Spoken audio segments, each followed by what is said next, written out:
mahasiswa semua, selamat pagi.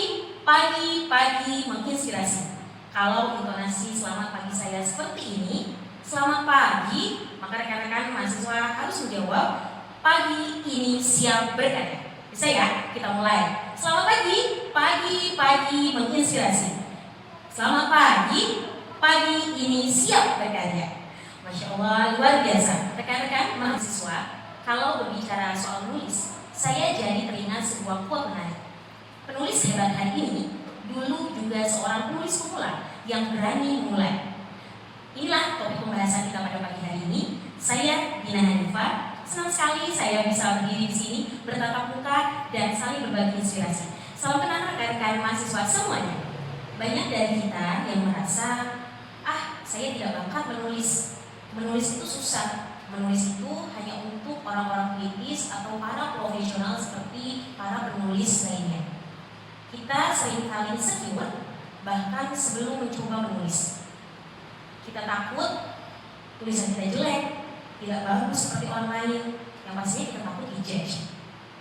Tapi rekan-rekan mahasiswa, tahu tidak bahwa menulis itu bukan soal bakat lahir, tapi menulis itu adalah sebuah skill, kemampuan sama seperti kita bermain gitar, bermain basket, ataupun bermain game Roblox sekalipun.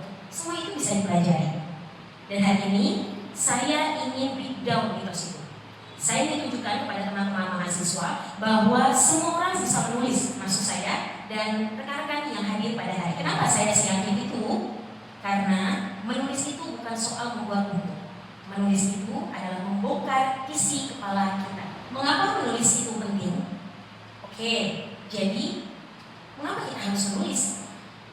Menulis sama dengan model berpikir kritis. Ini adalah poin utamanya. Jadi rekan-rekan, kita ini hidup di era banjir informasi. Setiap detik dan menitnya kita scroll video TikTok, kita menonton Reels Instagram, kita lihat berita di Twitter, kita baca tweet di mana-mana. Kita jago sekali menerima informasi, tapi seberapa sering kita mengolah informasi tersebut? Nah, inilah peran saat kita menulis. Kita tidak bisa hanya berpikir ya seperti itu saja. Kita dipaksa untuk menyusun argumen. Kita dipaksa untuk mencari data.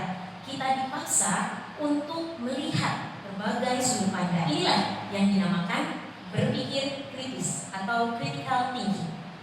Ilmu ini sangat mahal harganya. Inilah yang membedakan mana yang ikut-ikutan atau yang betul-betul paham terhadap informasi. Poin yang kedua, mulai dari yang simpel, yaitu kekuatan menulis jurnal. Tidak perlu menjadi pujangga, mulai dari menulis jurnal saja. Oke, Nadina, saya paham, tapi saya masih bingung apa yang harus saya tulis. Pasti banyak yang berpikir seperti itu. Padahal menulis itu tidak harus sempurna. Menulis itu tidak harus sesuai EYD atau UMY. Menulis itu tidak harus kritis atau keren. Itu semua salah. Mari kita mulai menulis dari yang paling sederhana, yang paling personal, dan yang pastinya tidak ada yang akan menilai, yaitu menulis jurnal. Kita bisa menulis di mana saja, bisa di laptop, catatan, ataupun buku tulis. Apa isinya? Apa saja? Ini yang namanya brain dump. Ketika kita ada masalah, kita tulis. Ketika kita menemukan ide-ide yang bagus, kita tulis. Ketika kita mungkin ingin menulis 3 kalimat syukur hari ini, tulislah. Tidak ada aturan. Tidak ada yang akan menyalahkan tata bahasa kita. Ini tujuannya adalah untuk kita bisa menyinkronkan otak dan tulisan kita. Cukup 10 menit sebelum tidur setiap malam. Poin yang ketiga, yaitu menulis adalah self-healing gratis. Menulis sama dengan healing, ya, membantu kesehatan yang cemas, bingung, kesal, marah, sedih, dan kita juga sering bingung pada siapa kita harus curhat. Jawabannya, curhat ke tulisan. Secara psikologis, ketika kita mengeluarkan emosi negatif yang ada di dalam kepala kita, kita sesungguhnya sedang mengeluarkan apa yang ada di kepala kita ke tulisan.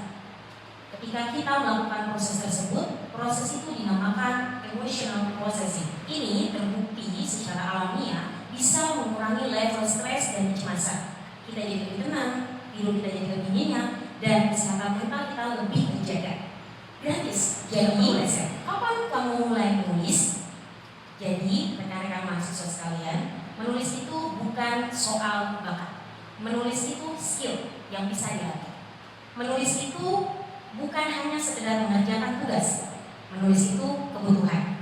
Menulis adalah cara kita mengasah otak agar berpikir kritis. Menulis adalah cara kita membereskan isi pikiran kita lewat jurnal sederhana. Menulis adalah cara kita menyembuhkan diri sendiri dari stres sehari-hari. Kita tidak perlu menjadi penulis hebat hari ini. Yang harus kita lakukan adalah mulai mencoba menulis hari ini. Jadi, challenge saya untuk kalian sepulang dari sini adalah nanti malam ambil gadget kalian, lalu mulai tulis satu kalimat. Apa saja, bebas. Jangan tunggu mood datang, tapi ciptakan mood itu. Karena sekali lagi, sesuai dengan tema kita pada hari ini adalah semua orang bisa menulis. Saya Dina Hanifah, anak muda yang 11 tahun lalu mulai serius untuk mengejar mimpi-mimpinya sebagai penulis. Terima kasih, sampai jumpa.